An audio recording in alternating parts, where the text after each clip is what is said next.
The eviction notice was still warm from the printer when my son Tim handed it to me. 30 days, Dad. That's being generous. I'm Ben Cooper, 58 years old, and I never thought I'd be homeless because of my own flesh and blood. But here we are. 3 weeks had passed since we buried my wife Pat. 3 weeks since the lawyer read her will in that cold conference room downtown. The mahogany table felt too big, too formal for what was happening to our family. Tim got the $2.8 million penthouse in downtown Los Angeles. Marble counters, floor-to-ceiling windows with city views, underground parking for 3 cars. The whole package, me. I inherited a run-down farm in Bakersfield that Pat's grandfather left her. 400 acres of dirt and a house that looked ready to fall over. Dad, you're 58. Tim had said after the reading, adjusting his expensive suit jacket, you spent 35 years on the Ford assembly line. What are you gonna do with a farm? You don't know the first thing about agriculture. He wasn't wrong. I knew torque specifications and hydraulic pressure systems, not crops and cattle. I could diagnose a transmission problem by the sound it made, but I couldn't tell wheat from weeds, but Pat left it to me for a reason. In 25 years of marriage, she always had a reason for everything. The thing is, Pat had been acting strange those last few months before the cancer took her. I'd catch her on phone calls she'd end abruptly when I walked into the room. She'd disappear for hours, claiming she was visiting her sister in Pasadena. But Linda told me later that Pat hadn't been there in months. When I asked about it, Pat would just smile and say she was tying up loose ends from the old days. During her final weeks in hospice, when the morphine made her drift in and out of consciousness, she'd grab my hand with surprising strength and whisper things that didn't make sense.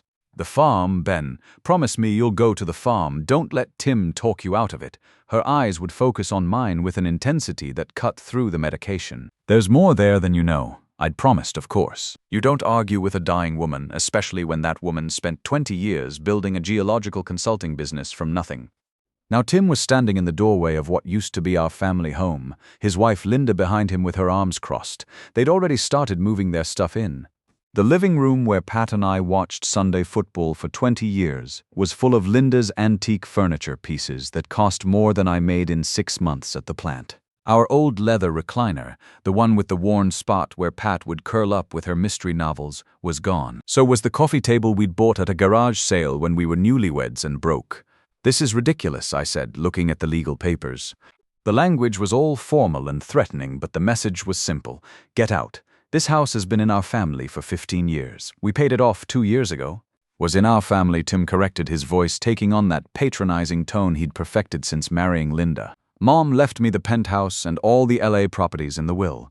That includes this house. I need you out so Linda and I can renovate. We're thinking of opening up the kitchen, maybe adding a wine cellar. I looked around the living room one more time. Pat's reading chair was still in the corner, a bookmark sticking out of the mystery novel she'd never finish. Her reading glasses were still on the side table.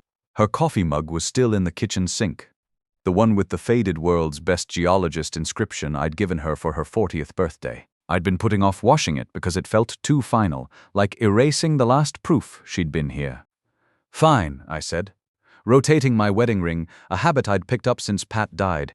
The metal was worn smooth after 25 years, and spinning it helped me think when everything else felt out of control. I'll go to the farm.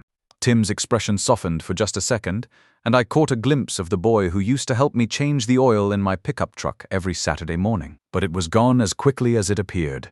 Dad, look, I'm not trying to be harsh here, but that place is a money pit. The roof leaks, the well's been dry for years, and the electrical system is probably from the 1940s. Why don't you sell it and rent a nice apartment somewhere? I could help you find something clean and modern. Maybe one of those senior communities with a pool and activities. The way he said senior communities made my skin crawl. Like I was already 1 foot in the grave at 58. Your mother left me that farm, I'm keeping it. Linda stepped forward, her manicured nails clicking against her phone case. Mr. Cooper, Tim's just trying to look out for your best interests.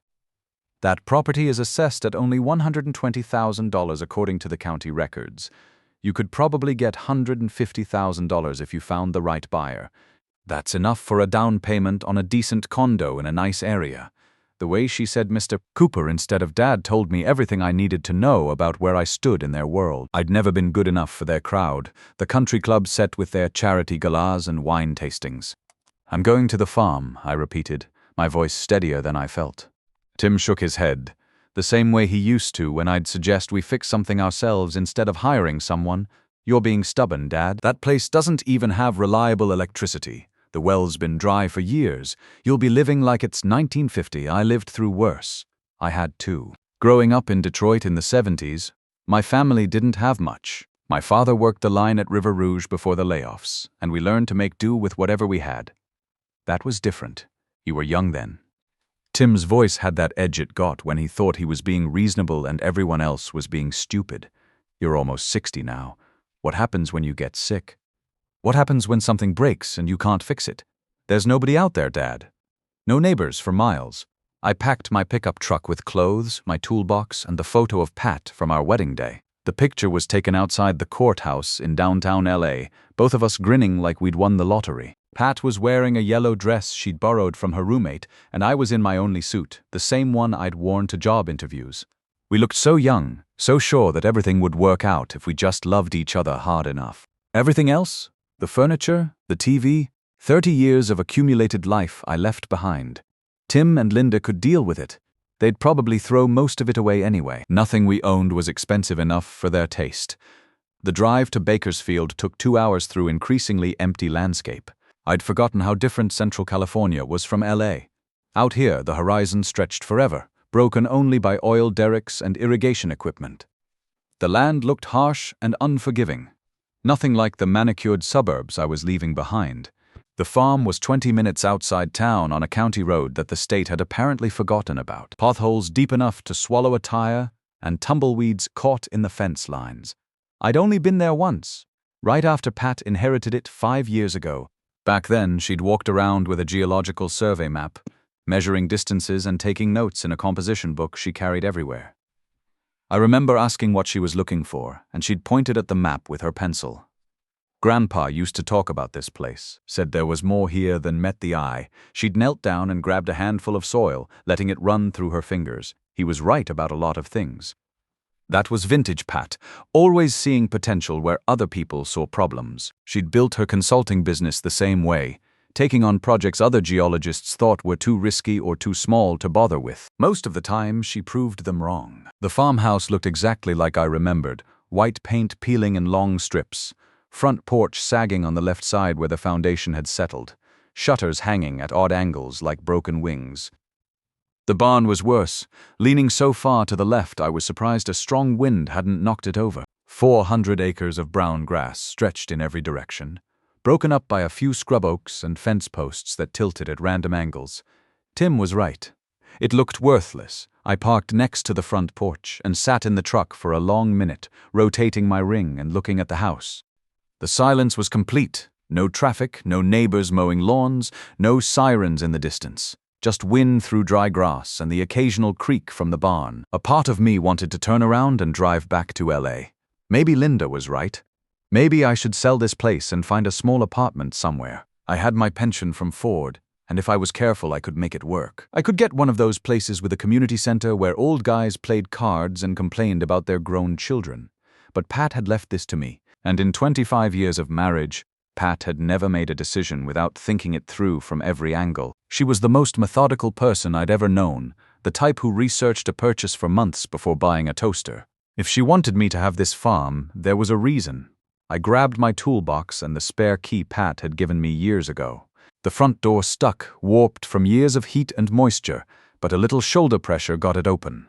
The inside was dark and musty. Dust particles floated in the afternoon light, coming through dirty windows. The furniture was covered with white sheets, giving the place the feel of a tomb. Everything had that smell old houses get when nobody's lived in them for years. A mixture of dust and mice and something indefinably sad. But there was something else.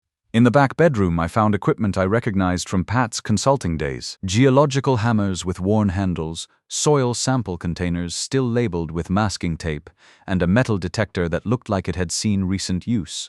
All of it arranged neatly on a card table, like someone had been working recently. This was Pat's surveying equipment, the tools she'd used for 20 years to find oil and gas deposits for her clients. But what was it doing here? Pat had retired 3 years ago when the cancer was first diagnosed. She'd sold most of her equipment and closed the business. That's when I found the envelope with my name on it. propped against a Coleman lantern on the nightstand. The handwriting was definitely Pat's, the same neat script she'd used for grocery lists and birthday cards. But something about it looked different, more urgent somehow, like she'd been in a hurry when she wrote it. My hands were shaking as I tore it open. "Ben," it read in Pat's handwriting. "If you're reading this, then the lawyers did their job and you got the farm. I know it doesn't look like much, but trust me on this one. Check the barn. Look for the metal box behind the old hay bales. There's a key taped under the kitchen sink. And Ben, don't let Tim talk you into selling. Not yet, love, Pat." I read the letter 3 times before the words really sank in. Pat had been planning this. Whatever this was, she'd set it up before she died. The mysterious phone calls, the disappearances she'd blamed on visiting her sister. It was all connected to this farm. I found the key exactly where she said it would be, taped to the underside of the kitchen sink with electrical tape. The barn was even more of a disaster than the house. Broken tools scattered across the dirt floor, old machinery rusted beyond recognition, and hay bales stacked against the far wall that looked like they'd been there since the Carter administration. But behind the bales, just like Pat said, there was a green metal box about the size of a toolbox. Military surplus from the look of it, the kind of thing Pat always preferred because it was built to last. The key fit perfectly. Inside were geological survey maps of the property, soil sample results, and a folder marked Confidential Petroleum Analysis.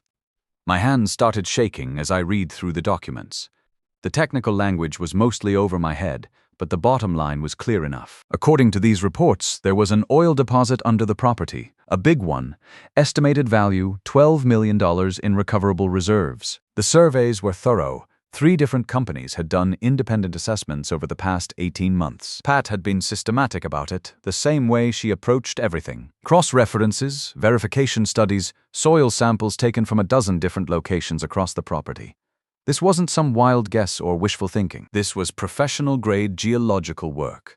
At the bottom of the folder was a business card, Harold Patterson, Patterson Energy Consulting, and a handwritten note from Pat. "Hal confirmed the surveys. He's been waiting 2 years to hear from you.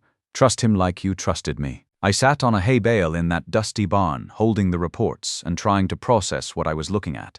Pat had known. She'd known this land was sitting on top of a fortune, and she'd made sure I got it instead of Tim. All those mysterious trips, all those phone calls she'd ended when I walked into the room she'd been building this, creating a future for me that I'd never imagined. But why the secrecy? Why not tell me while she was alive? My phone rang, startling me out of my thoughts. "Tim's number, Dad. I've been thinking about our conversation. I talked to a real estate guy I know, and he thinks you might be able to get $170,000 for that place if you clean it up first. Maybe put some paint on the house. Fix the obvious problems. What do you say we list it next week? I could front the money for repairs." I looked down at the geological reports. $170,000 versus $12 million. Tim was trying to cheat me out of nearly $12 million, and he was making it sound like he was doing me a favor. "I'm not selling, Tim." There was a pause. I could hear traffic in the background. He was probably calling from his car, maybe on his way to lunch at some expensive restaurant downtown. "Come on, Dad. Be reasonable. What are you gonna do out there? You're almost 60 years old. You can't farm that land. You don't have the equipment. You don't have the knowledge. Hell, you don't even know if the soil's any good for growing anything. I'm 58, and I'm not farming. Then what are you doing?" The question hung in the air. What was I doing? I was a 58-year-old widower with a pension from Ford and a farm I didn't know how to run. But I was also sitting on top of $12 million in oil, and my son was trying to steal it from me. "Living my life," I said finally. "Dad, you're not thinking clearly. I know losing Mom was hard. It was hard for all of us. But you can't make major decisions when you're grieving. You need to be practical here." Tim had always been good with words, even as a kid. He could talk his way out of trouble, talk his way into getting what he wanted. Pat used to say he'd make a good lawyer or politician, someone who could make people believe black was white if it served his purpose. "I'm thinking just fine, Tim." I hung up and called the number on Hal Patterson's business card. "Patterson Energy. This is Ben Cooper. My wife, Pat, left me your card. Ben." The voice on the other end warmed immediately. "I was wondering when you'd call. Pat told me you'd be getting in touch after you found her reports. I'm sorry for your loss, by the way. Pat was good people, one of the most thorough geologists I ever worked with." "These surveys, Hal, are they accurate? Rock solid?" Pat hired me to do 3 separate assessments over the past 2 years. She wanted to be absolutely certain before she moved forward. That land you're sitting on has enough oil to make you comfortable for the rest of your life. Question is, what do you want to do about it? What are my options? Well, you could sell the mineral rights outright. You'd probably get $8 million cash, maybe more if we get a bidding war going. Or you could partner with a drilling company. They do all the work. You keep 60% of the profits. Could be worth more long-term, but it's a bigger gamble. Before I could answer, I heard a car pulling into the driveway. Through the barn window, I saw Tim's black BMW kicking up dust on the dirt road. Hal, I need to call you back. Sure thing, but Ben, whatever you do, don't sign anything without running it past me first. There's a lot of money at stake here. Tim got out of the car and walked toward the house, his expensive shoes picking their way carefully around the potholes in the driveway.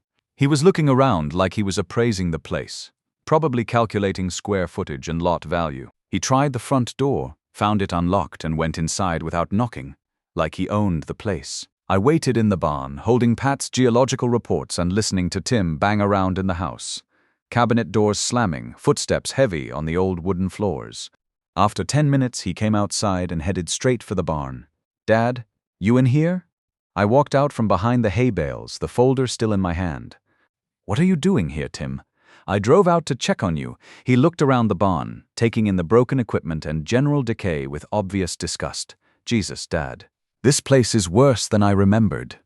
Seriously, this is depressing. You can't live like this. It's temporary. I'm going to fix it up. With what money? Your pension barely covers basic expenses. He kicked at a piece of rusted machinery, and I had to bite my tongue to keep from telling him not to break things that weren't his. Look, I'll make you a deal. I've been thinking about this drive out here. I'll give you $200,000 cash for this place. That's $80,000 over the county assessment. You can buy a nice condo in town, maybe take a cruise with some of the leftover money, live a little.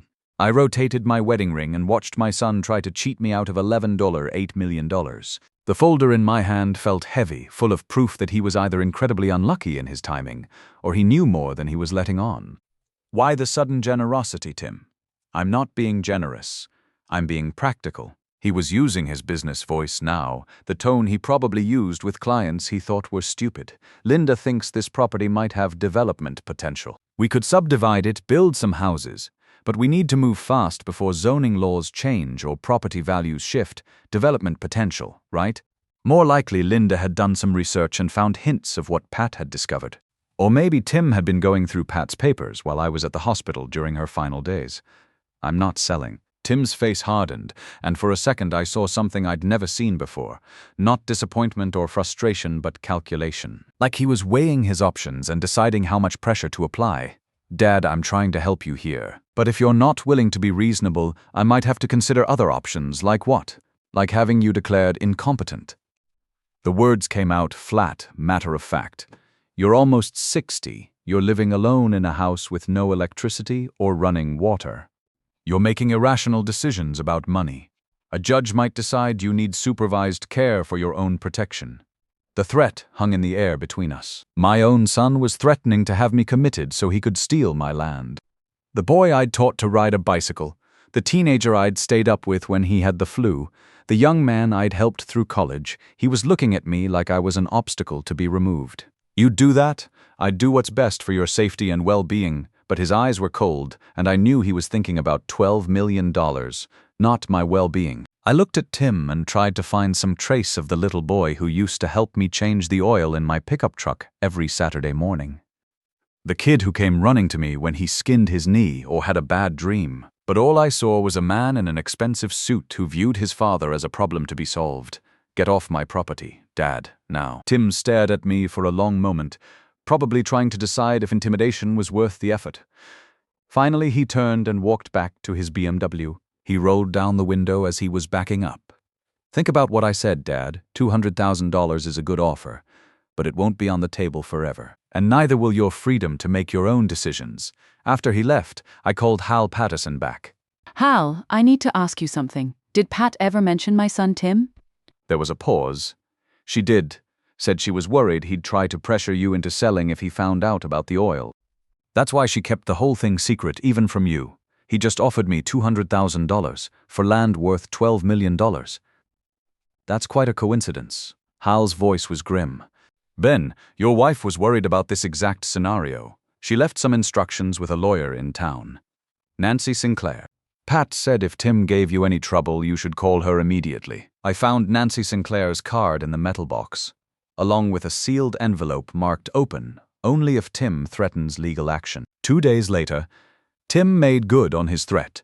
A process server showed up at the farm with papers for a competency hearing. According to the petition, I was unable to care for myself or make sound financial decisions due to advanced age, social isolation, and recent traumatic loss. I opened Pat's envelope with hands that only shook a little. Inside was a letter and a thick set of legal documents. The letter was short. Ben, I saw this coming. The documents establish an irrevocable trust. The farm belongs to the trust, not to you directly. Tim can't touch it, and neither can any court. The trust includes a clause. If Tim tries any legal action against you, he forfeits his inheritance from my estate. All $2.8 million reverts to the trust. Nancy Sinclair is the trustee. She'll explain everything. Don't let our son steal your future. Love, Pat. I called Nancy Sinclair. Mr. Cooper, I've been expecting your call. Pat set this up 18 months ago when she discovered the oil deposits. She was concerned Tim might try exactly what he's trying now. Can he really have me declared incompetent, not with the trust in place? And Mr. Cooper, if he proceeds with this competency hearing, he'll trigger the forfeiture clause. He'll lose the penthouse, the other properties, everything. Should I inform him of this? I thought about my son threatening to have me committed, offering me $200,000 for $12 million worth of land, looking at me like I was nothing more than an inconvenience. Yes. Send him the papers. Tim withdrew the petition the next day. 6 months later, I was standing on my front porch watching Patterson Energy's drilling crew set up their equipment. The first test well had confirmed Hal's estimates. If anything, the oil deposit was larger than we'd thought. My phone rang, Tim's number. I let it go to voicemail like I had for the past 4 months. Dad, it's me. Look, I heard about the oil drilling. Can we talk? I think there might have been some misunderstandings. I deleted the message without listening to the rest. Harold Patterson walked up from the drilling site, clipboard in hand, and genuine satisfaction on his weathered face. Well, Ben, I've got good news. First production estimates are looking at $1.2 million annually for the next 15 years. Maybe longer if we're careful about conservation. You're going to be just fine. I looked out over my 400 acres, watching the sun set behind the derrick. The farmhouse had new paint, new windows, and reliable electricity. The barn was rebuilt and straight. I'd even put in a small garden where Pat always said one would look nice. Hal, you ever think about how things work out? How do you mean Pat knew this oil was here? She could have told Tim, could have made us all rich together. Instead, she made sure I got it and he didn't. Hal nodded slowly. Your wife understood something about character, Ben. Money doesn't change who people are. It just makes them more of what they already were. I rotated my wedding ring and thought about that. Tim had been willing to steal from his own father to have me committed, to lie and manipulate for money. Pat had seen that coming and planned accordingly. Listen, I know this story might sound familiar to some of you. Sons who turn on their fathers, family members who show their true colors when money's involved. Maybe you've got your own Tim in your family, someone who looks at you and sees dollar signs instead of the person who raised them. Here's what I learned. Protect yourself.